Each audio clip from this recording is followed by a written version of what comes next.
haciendo fácil lo difícil, haciendo sencillo lo complejo. Aquí está la estrategia Perlas Clínicas, dirigido a estudiantes del área de la salud que quieran aumentar su comprensión en los distintos conceptos en medicina. Perlas Clínicas, conocimiento clínicamente significativo.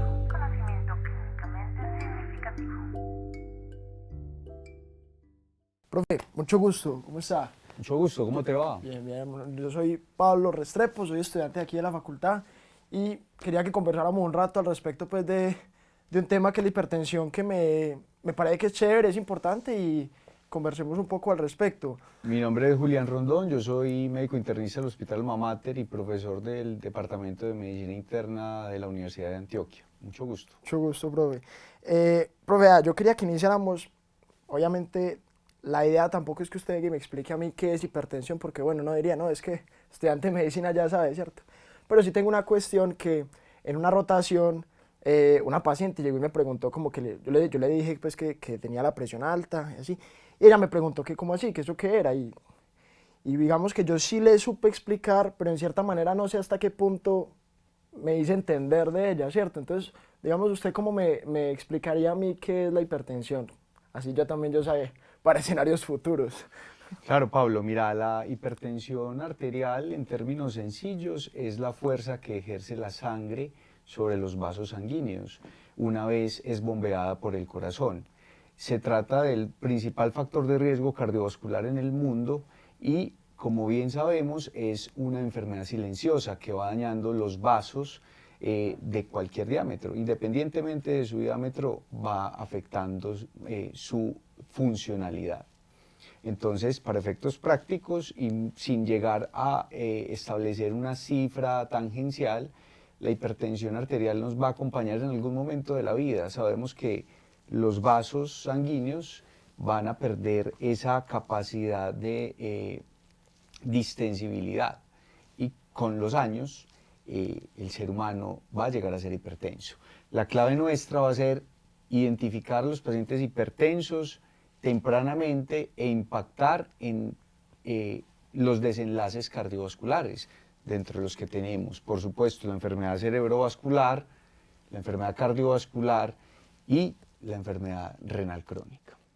O sea, es un tema que es indudablemente inherente a la edad pues, de nosotros, pero sí es cierto que uno va y mira y todos tenemos ese familiar que sufre de la presión, todos hemos escuchado de la tía que toma los sartán o de la abuelita que está con el enalapril.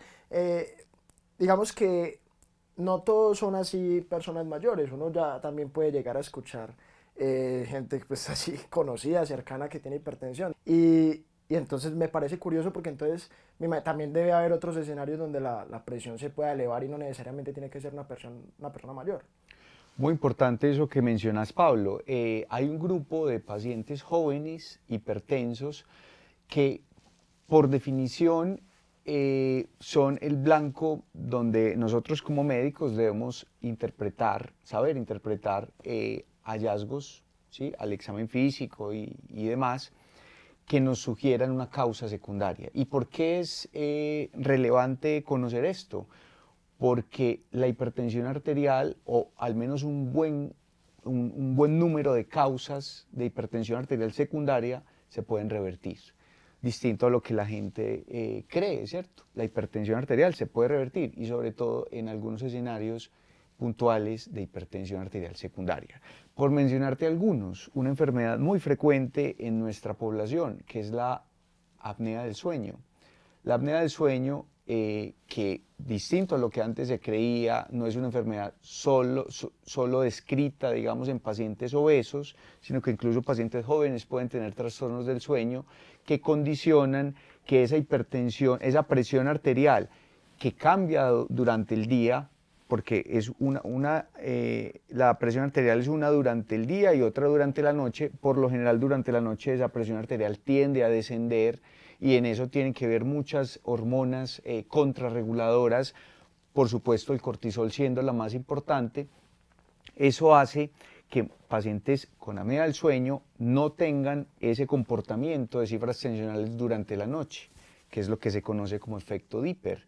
Entonces muchos o no lo presentan o incluso hacen una inversión de ese efecto Dipper y tienden a elevar las cifras tensionales durante la noche, que dicho sea de paso, esos pacientes son los que más riesgo tienen de hacer desenlaces cardiovasculares adversos en el corto tiempo. Entonces la apnea del sueño sigue siendo por mucho la principal causa de hipertensión arterial secundaria, seguida por algunas de origen endocrino, como el hiperaldosteronismo primario. Sabemos que en todo paciente menor de 50 años debemos estudiar estas causas secundarias de hipertensión arterial de manera sistemática, no asumir que todas son hipertensiones arteriales primarias o, como se conoce muchas veces en la literatura, hipertensión arterial esencial. Profe, pero ¿qué otros factores como el ambiente externo podrían ocurrir? Porque he escuchado que también puede haber relación con consumo de sustancias, alcohol, hasta cafeína, pues tampoco hay que ir muy lejos. Y uno como estudiante de medicina, yo afortunadamente pues no tomo café, pero porque yo de por sí ya tengo mucha energía, pero sí es cierto que la ingesta de cafeína, por lo menos en estudiantes de medicina, altísima y podría tener algo que ver también. En las peladas anticonceptivos orales, por ejemplo, ¿qué relación podría haber ahí o cómo podría funcionar eso? Bueno, esta pregunta es muy interesante porque tiene que ver con propiamente con el diagnóstico de la hipertensión arterial. No todos los pacientes con cifras tensionales altas, uno de entrada les hace el diagnóstico de hipertensión arterial. Ahí entra, digamos, una serie de maniobras que nosotros como médicos eventualmente aplicamos, ejecutamos, que nos permiten descartar pseudohipertensión arterial. Desde aspectos tan importantes y a la luz de la evidencia tan básicos como la posición del antebrazo, el que el diámetro del manguito sea el adecuado de acuerdo también al diámetro del brazo pues, del paciente, van a contar. Por supuesto, lo que mencionas de la asociación con algunas sustancias, está claro que el alcohol aumenta la presión arterial y sobre todo pues, las cifras, la presión arterial sistólica. Algunos medicamentos, mencionabas los anticonceptivos orales, también algunos antiinflamatorios no esteroideos, ¿cierto? Como el ibuprofeno, como el naproxeno, no solamente aumentan la presión arterial por un mecanismo de retención hidrosalina a nivel de su comportamiento, digamos, en la vía de las prostaglandinas, sino también pudiesen generar un daño directo sobre el túbulo intersticio renal. Entonces pudiesen dar, pues digamos, enfermedad renal crónica en el tiempo. Entonces es importante indagar sobre eso. Frente al punto que mencionas del café y el riesgo cardiovascular, es un punto muy interesante que es por mucho controversial.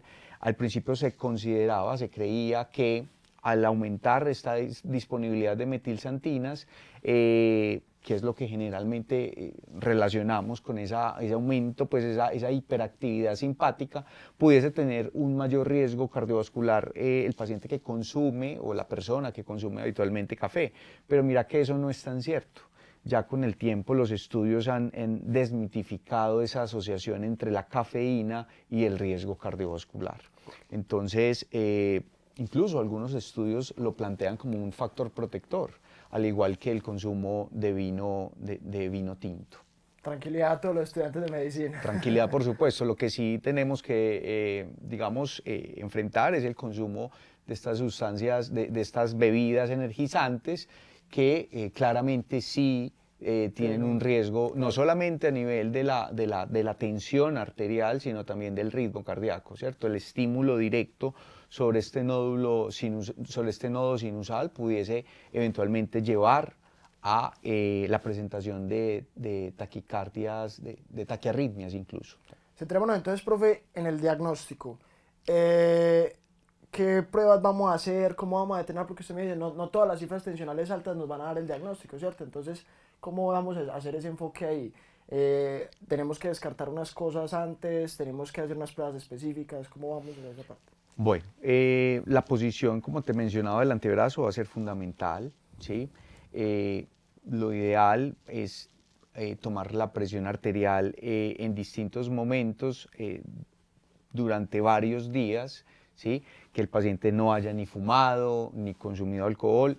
Restan, digamos, el consumo reciente también de café, ¿sí? Porque pudiese de pronto también generar algunas alteraciones a nivel de las cifras tensionales, que el manguito sea el adecuado para el tipo de paciente y por lo general lo que hacemos es una toma en el antebrazo, ¿sí? 2/3 partes por encima de la fosa antecubital, tomamos la presión arterial. Lo ideal es que no sea solo la auscultatoria, como habitualmente lo hacemos en el consultorio, sino también, y muy importante, la palpatoria, que nos permite identificar los ruidos de Kussmaul, que son los que finalmente nos van a permitir identificar la presión arterial diastólica.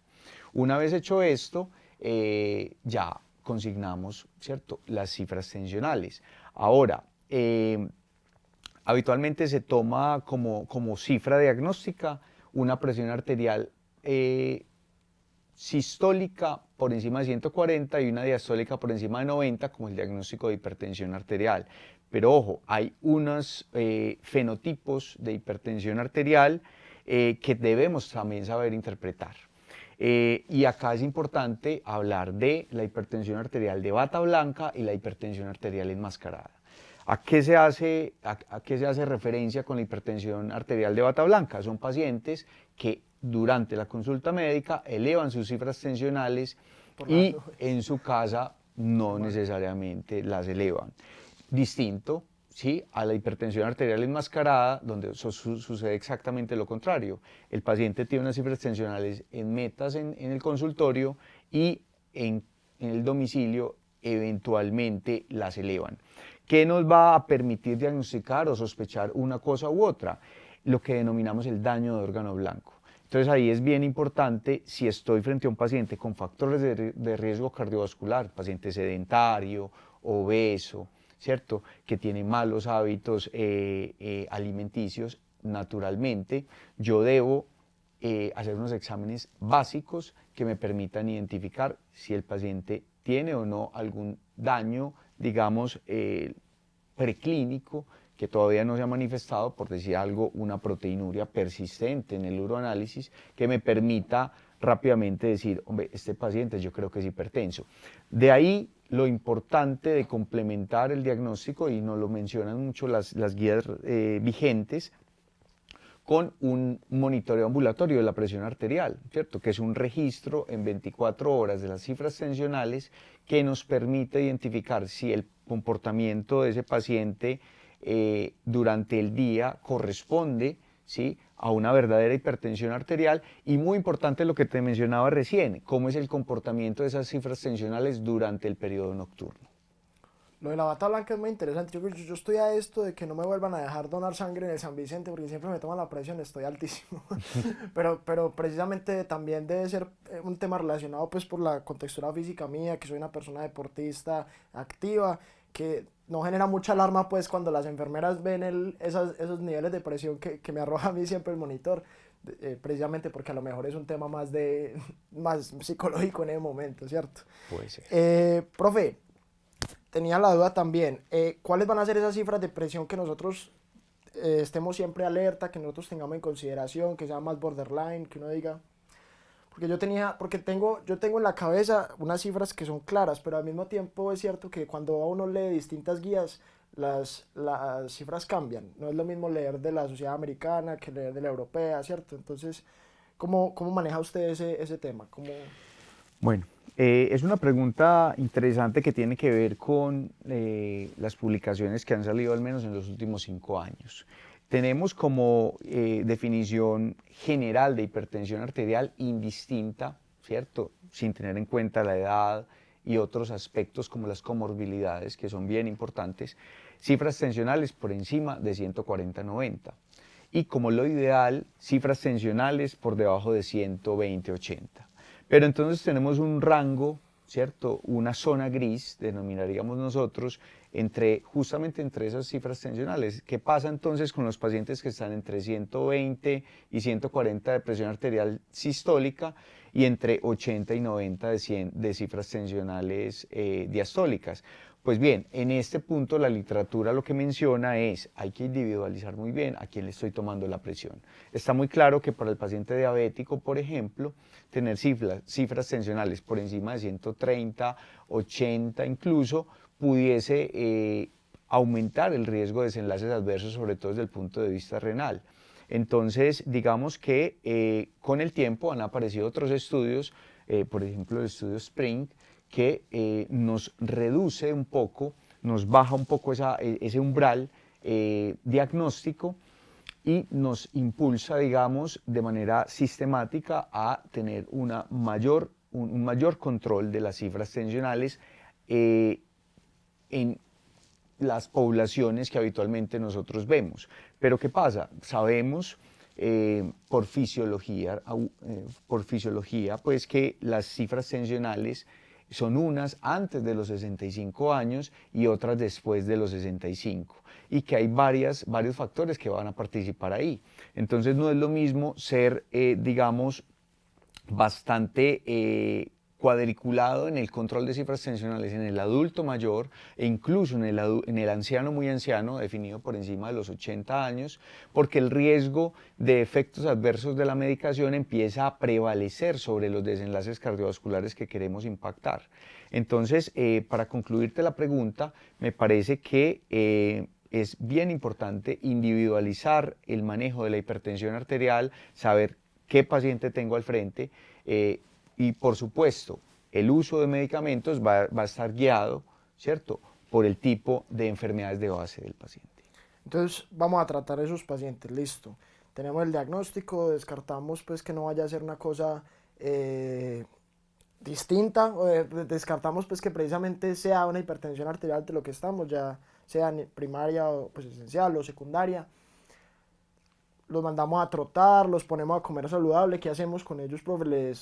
¿Cuándo iniciamos tratamiento ya farmacológico? ¿Qué nos va a definir eso? Realmente sí queda la duda, porque también es cierto que uno va y está con los pacientes y unos toman otros toman aquel, que este es un hipertensivo, listo, este es inhibidores de la ECA, o estos tienen que atacan el receptor. Entonces hay muchos tipos de fármacos, pero al mismo tiempo también hay otras terapias que podemos utilizar.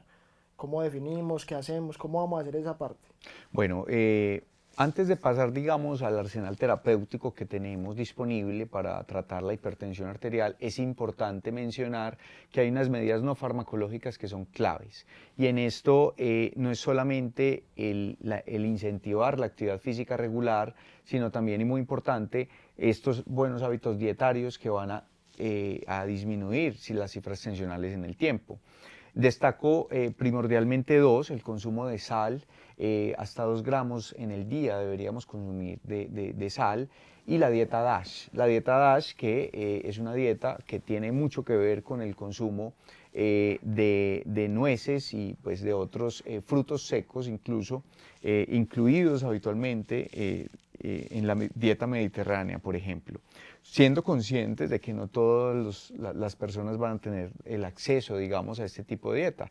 Entonces ahí es donde hacemos énfasis en evitar el consumo de grasas saturadas, ¿sí?, todo lo que tiene que ver con el consumo de alimentos empaquetados e incluso medicamentos ultraprocesados. Ahí es donde es clave también disminuir ese consumo indirectamente de sal. Por supuesto, hay que combatir el consumo de tabaquismo en todas sus formas, ¿sí? Recordar que el vapeo también se asume como tabaquismo, porque pues, digamos, hay una falta de educación al respecto, y sobre todo en poblaciones jóvenes. Entonces vienen varios asuntos antes de pasar al arsenal terapéutico. Ya cuando tenemos 2 o más cifras tensionales y teniendo en cuenta estas medidas, digamos, de precaución al momento de tomar la presión arterial, una buena técnica y demás, ahí sí, y pues muy importante también comparar, ¿cierto?, una extremidad con otra, porque hay algunas causas de hipertensión arterial en menores de 30 años incluso que pudiesen asociarse a discrepancia en las cifras tensionales entre un miembro superior y otro, ahí ya pasaríamos a considerar el manejo farmacológico, que va a depender también, entre otras cosas, de a qué paciente me enfrento. No sé si querás que pasemos directamente ya a mencionar generalidades del tratamiento farmacológico, Pablo. Tenemos diferentes tipos de tratamientos farmacológicos, tenemos ciertos grupos de fármacos que utilizamos. ¿Cómo vamos a hacer? Obviamente la terapia debe ser individualizada, como usted ya lo mencionaba, tenemos que tratar a cada paciente, pero entendamos un poco qué medicamentos utilizamos y después pasamos a individualizar esos pacientes. ¿Con qué contamos? Realmente yo he visto desde que no solo los pacientes hipertensos toman antihipertensivos, sino que también toman diuréticos y toman otro tipo de fármacos que uno al principio diría como, ¿y eso qué? ¿Cómo está la relación ahí, cierto? Pero ¿cómo funciona eso? ¿Qué grupos terapéuticos vamos a utilizar? Bueno, me parece fundamental empezar desde ahí. Tenemos dos grandes mecanismos que van a ejercer su influencia sobre el control de la presión arterial. Por un lado tenemos la activación de todo el eje renina, angiotensina, aldosterona, que es lo que leemos en la literatura como la activación neurohumoral. Y por otro lado tenemos la activación del sistema nervioso autónomo, puntualmente de su variante simpática, ¿cierto? A partir de ahí empezamos nosotros a establecer qué medicamentos utilizar de manera activa para el tratamiento de la presión arterial. Hay un tercer mecanismo que algunos mencionan y tiene que ver con la rigidez arterial, ¿sí? Porque claramente hay pacientes que van a depender mucho de este componente y sobre todo los adultos mayores, como te mencionaba, ¿cierto? Y la manera de identificarlos es interpretando muy bien esas cifras tensionales en el tiempo. Entonces, aquí quiero hacer, pues, hacerte como una acotación adicional, y es tener en cuenta los fenotipos clínicos en hipertensión arterial. No todas las hipertensiones arteriales son iguales, y eso está ilustrado a partir de estos tres mecanismos que te menciono. Hay unos pacientes, quizás la mayoría, donde predomina la activación del sistema neurohumoral. Hay otros donde predomina, y en ellos vamos a ver un componente volumétrico predominante, y son los pacientes que uno ve que durante el día o incluso amanecen con pies hinchados o que son muy susceptibles, digamos, a que esa hipertensión dependa del consumo de sal en la dieta. Están por otro lado los pacientes donde el fenómeno predominante es esa activación simpática. Te mencionaba la apnea del sueño, es un claro ejemplo de ello, pero también hay muchos pacientes jóvenes donde la disautonomía se pudiese presentar como una hipertensión arterial, ¿cierto? Uno siempre asocia disautonomía con estos episodios sincopales, que se desmayó en el concierto, que va para un parcial, exacto, y que va para un parcial y que entonces empezó a hiperventilar y de repente se desmaya, pues, y que entonces se tiene que incapacitar. Por otro lado, están los pacientes ancianos, muy ancianos, ¿cierto? Donde hay que saberlos identificar, y en ellos, pues, digamos, puntualmente, está este fenómeno de la rigidez arterial.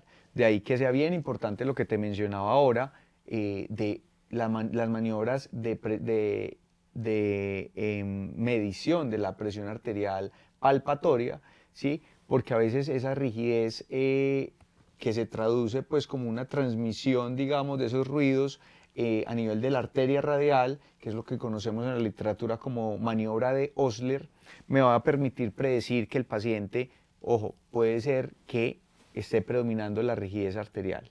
Entonces, como bien te decía recién, no tiene que ver, no podemos generalizar el manejo de la presión arterial en todos los grupos etarios. Pasando entonces a los medicamentos, tenemos que... Perdón, profe, una pregunta. Más allá de los pacientes muy ancianos y estos pacientes con enfermedades crónicas de base, ¿qué tiene que ver, por ejemplo, la raza negra ahí? Que he visto que siempre hay un manejo específico, un manejo diferente para los pacientes que son de raza negra. Entiendo que hay un mayor riesgo cardiovascular, pero no he entendido bien la relación. Bueno, es una pregunta interesante y siempre asumimos que la raza negra tiene unas particularidades y esto tiene que ver con desde el punto de vista fisiopatológico, con que la raza negra habitualmente tiene menores concentraciones de renina, ¿sí?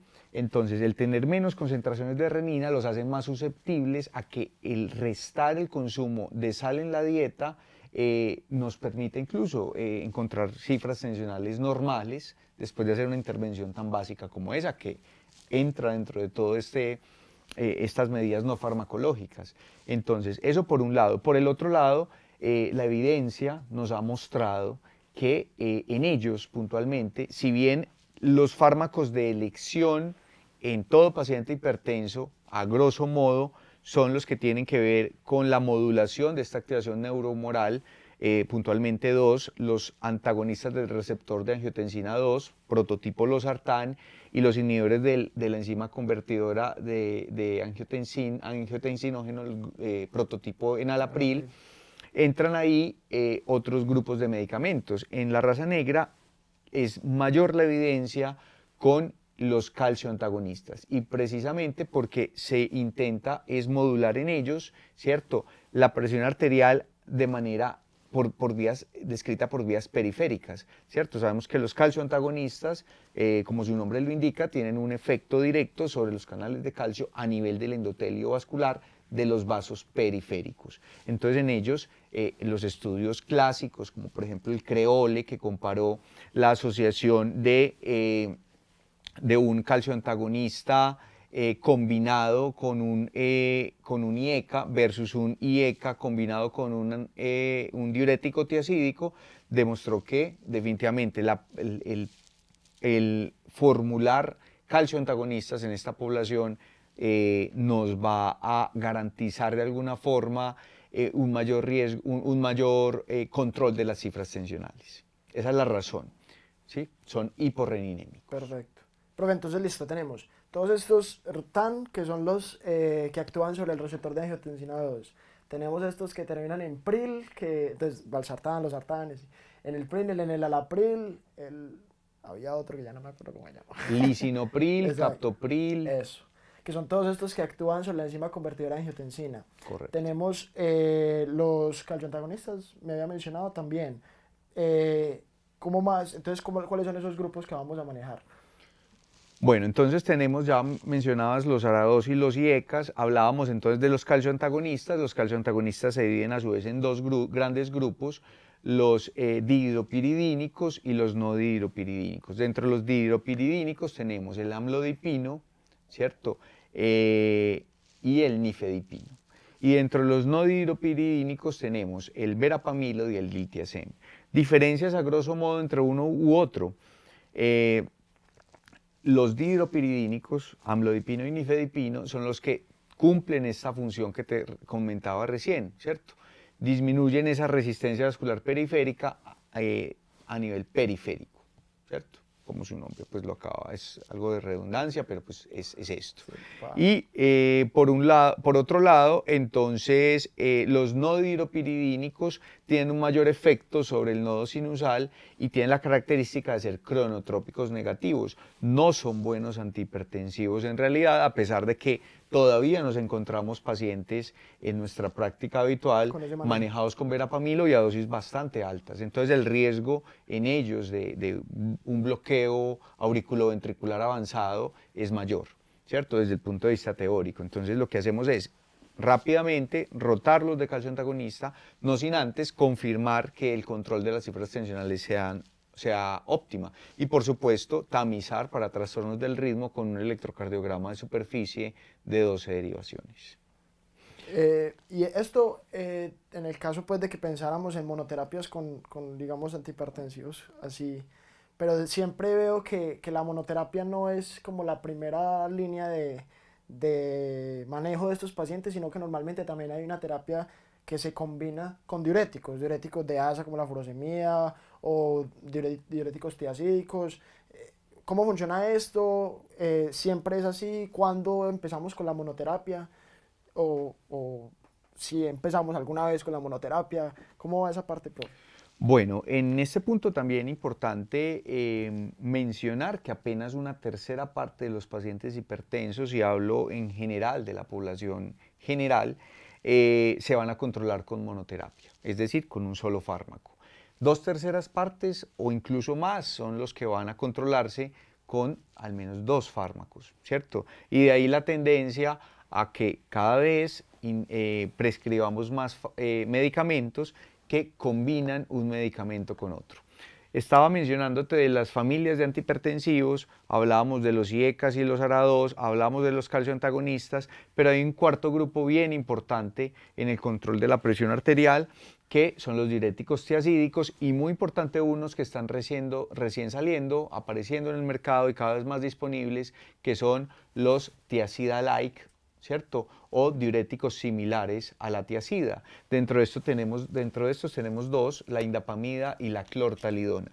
¿Y por qué te los menciono? Porque parece ser que no solamente actúan, como bien sabemos, actúan los diuréticos tiazídicos a nivel del túbulo contorneado distal, sino también parece que tienen una actividad sobre la anhidrasa carbónica a nivel del túbulo contorneado proximal y, muy importante, a nivel de los canales de potasio que están dispuestos en el endotelio vascular. Entonces mira que vamos a tener fármacos, ¿cierto?, con un muy buen perfil farmacocinético y por supuesto también farmacodinámico que nos van a apoyar en ese manejo. Mencionábamos entonces la importancia de la terapia combinada, y es justamente ahí donde aparecen que estos diuréticos tiazídicos, que los quise dejar como un capítulo aparte a propósito. ¿Por qué? Porque tienen que ver mucho con las combinaciones que encontramos en el mercado. Habitualmente es o un IECA o sobre todo un ARA2 combinado con un tiazídico, ¿cierto? O un calcioantagonista combinado con un tiazídico, son los que de pronto más vamos a pretender acceder o prescribir en un primer momento. Y esto tiene que ver también como un complemento, digamos, a la actividad, ¿cierto?, del antihipertensivo, ya sea sobre el sistema neurohumoral, renina-angiotensina, aldosterona, o sobre el sistema vascular, sistema nervioso autónomo, ¿sí?, predominantemente pues sobre el sistema simpático. Y es porque al tener una actividad sobre el túbulo contorneado distal, vamos a asegurar de alguna manera que ese exceso de volumen, ese fenotipo volumétrico que te mencionaba, se reduzca, ¿cierto? Vamos a disminuir ese exceso de volumen que es tan frecuente en nuestra población hipertensa, y con eso vamos a asegurar también un buen control de la presión, y por supuesto vamos a intentar de esta manera reducir la precarga, ¿cierto? Porque finalmente uno de los órganos que más se compromete con la hipertensión arterial es el corazón. Profe, indudablemente la terapia no está estandarizada, digamos que cada paciente hay que individualizarlo, cada paciente tiene sus puntos específicos que debemos tratar, y nosotros no nos vamos a encontrar siempre como una forma específica de tratar a un paciente hipertenso, ¿cierto? Que llegue y ya tiene hipertensión, dele tal y tal y listo, se acabó. Eso no funciona así. Realmente tenemos que hacer como la individualización de los pacientes, ver cuál es la necesidad de cada uno y cómo podemos ayudarle mejor en ese sentido. No es como, sí, mándale un diurético y una ARA2 y se acabó. Entonces, hay diferentes escenarios clínicos, como lo hemos ido conversando, que debemos intervenir: diabéticos, los que tienen enfermedad renal crónica, los que tienen enfermedad coronaria, los mismos señores mayores, las personas de raza negra. Indudablemente pues hay que entrar a analizar cada uno, como dije, pero digamos que puede que haya ciertos parámetros desde los cuales partamos para hacer el abordaje de cada uno de estos grupos de pacientes. ¿Cómo funciona esa parte? ¿Cuáles son las necesidades, bueno, no específicas, pero sí más puntuales de cada uno que podamos tener en cuenta a la hora de hacer esos abordajes? Bueno, esta pregunta me parece trascendental. Hemos mencionado bastante lo que es la población anciana, ¿cierto?, definida por encima de los 65 años, y los ancianos muy ancianos por encima de los 80, y hablamos generalidades del tratamiento antihipertensivo en la población negra. Quedan varios grupos por tratar y dentro de ellos me gusta siempre buscar esta asociación entre el paciente diabético y el paciente con enfermedad renal crónica. ¿Por qué? Porque hay un marcador de progresión de la enfermedad renal crónica e incluso de desenlaces adversos desde el punto de vista cardiovascular, que es puntualmente a lo que te estás refiriendo, y es la albuminuria, ¿sí?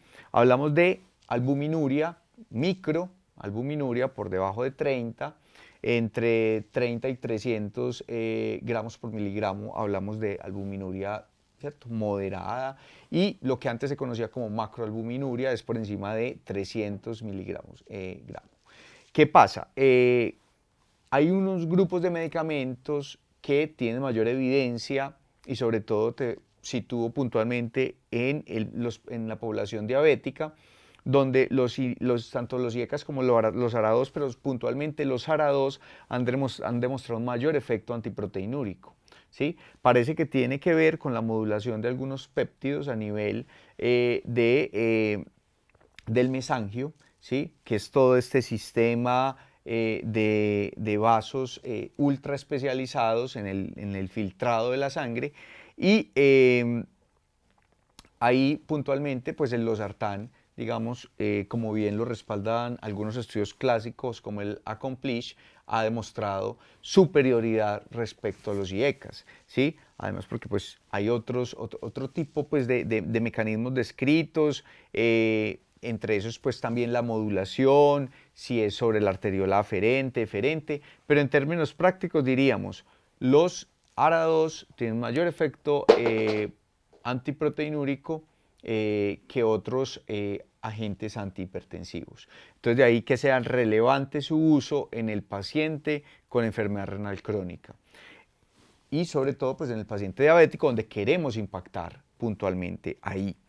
Ahora, no lo mencioné dentro de las generalidades del tratamiento farmacológico, pero vale la pena hacer mención de un nuevo grupo de medicamentos que han aparecido recientemente y que hemos extrapolado desde el manejo de la diabetes incluso hacia el manejo de la enfermedad renal crónica, que son los inhibidores de los canales SGLT2.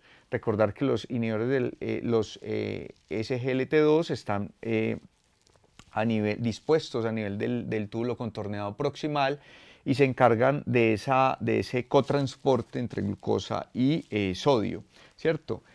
Al ocupar estos canales vamos a tener una mayor glucosuria, que es lo que pretendemos justamente en el paciente diabético, pero asimismo vamos también, de alguna u otra forma, a disminuir esa absorción de sodio en esa primera porción de la nefrona, que va a ser trascendental en el control de las cifras tensionales, que es otro de los mecanismos que queremos impactar. Si bien lo que demuestran los estudios de estos agentes es que el descenso de la presión arterial sistólica no es mayor a 5, incluso hasta 7 milímetros de mercurio, es algo a tener en cuenta, sobre todo ubicándonos en el escenario del paciente de alto riesgo cardiovascular. Por supuesto, también hacer un llamado a que todo medicamento que vamos a prescribir en el paciente hipertenso no es solamente tener en cuenta las comorbilidades que ya hemos descrito, sino también el comportamiento de los asobados, ¿cierto?, como un estimado de la tasa de filtración glomerular, ¿sí? Porque hay por debajo incluso de 35, incluso algunos plantean de 40 mililitros por minuto por superficie corporal, los tiacídicos clásicos empiezan a ser ineficientes. Entonces, tener esto presente, cosa que no sucede con los SGLT2, ¿cierto? Que pudiésemos, ya hay alguna evidencia que va apareciendo por ahí, que no les pone, digamos, un margen hasta aquí, digamos, sabemos que lo podemos utilizar hasta una tasa de filtración glomerular de 25, pero hay alguna evidencia reciente que nos dice, vea, utilícelo a libre demanda, porque justamente tiene ese beneficio hemodinámico a nivel renal no se puede, no es comparable. No se alcanza con nada más. Profe, con estos mismos grupos tengo una pregunta para que vayamos cerrando, no me acuerdo el día para irme para clase también. Tengo una pregunta que me parece interesante, que es, como la terapia es individualizada, cada paciente tiene sus diferentes metas, sus diferentes puntos a los que se desea llegar. según el escenario clínico, existen combinaciones farmacológicas que estén prohibidas o que definitivamente no se puedan hacer, que no representen realmente ningún beneficio para el paciente o que incluso puedan llegar a ser una contraindicación total del tratamiento según el escenario. Por ejemplo, que por ejemplo en las personas de raza negra había leído que algunos inhibidores de enzima convertida a angiotensina podían generar angioedema o digamos algún otro fármaco que esté contraindicado en los pacientes con enfermedad renal crónica. Hay algunos fármacos que definitivamente no podamos dar o algunas combinaciones. Bueno, esto que mencionas del mayor riesgo de angioedema como efecto adverso de los IECAS en la población negra está también apoyado por la literatura. Recordad que esto tiene que ver con la vía de las bradykininas, ¿cierto? Que se activan de alguna forma una vez uno inhibe esta enzima. Pero digamos que lo que más nos va a preocupar y nos debe alertar al momento de tratar a un paciente hipertenso es justamente evitar asociar dos fármacos que actúen sobre una misma vía metabólica, ¿cierto? Caso puntual, por un tiempo nos estuvieron diciendo, no, venga, paciente con enfermedad renal crónica, la manera de usted impactar en esa proteinuria va a ser asociando un IECA con un ARA2, ¿cierto? O un IECA con un antialdosterónico prototipo espironolactona. Y resulta que el tiempo nos mostró que es mayor el riesgo que el beneficio, es mayor el riesgo de que ese paciente presente hipercalemia. Recordad que todos los medicamentos que actúan sobre ese eje neurohumoral aumentan los niveles de potasio en sangre y el hecho de que esto se presente de manera abrupta pudiese llegar a condicionarnos incluso a una arritmia potencialmente fatal. Entonces yo creo que ese es el llamado, no combinar ni ECAs con ARA2, ni ECAs con, bueno, el uso de combinar o digamos la orientación que a veces damos en nuestra práctica de combinar un IECA o un ARA2 con un antialdosterónico es un cuarto, quinto escenario clínico que es bien importante y es el paciente con falla cardíaca. Recordar que la falla cardíaca, ¿cierto? A grosso modo la dividimos entre los pacientes que tienen una fracción de eyección por debajo del 40% y los que están por encima de este porcentaje.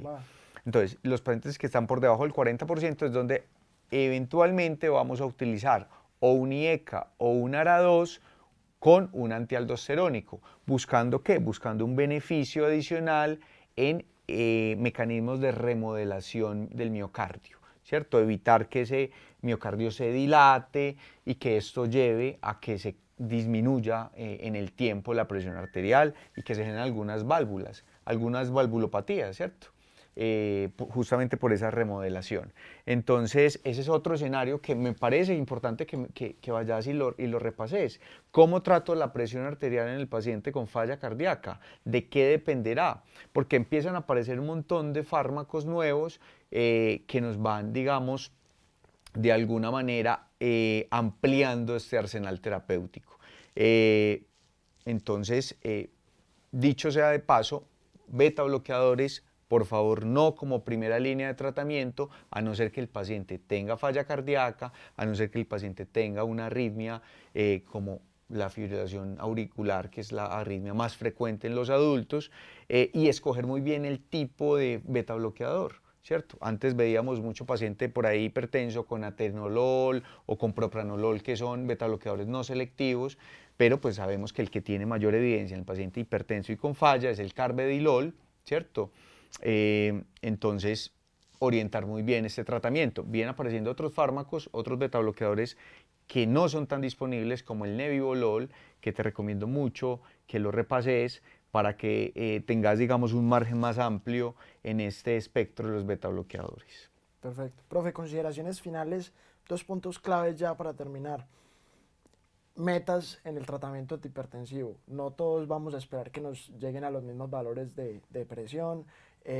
No vamos a esperar que el paciente anciano tenga los mismos valores del paciente diabético o el paciente con enfermedad pues, cardíaca.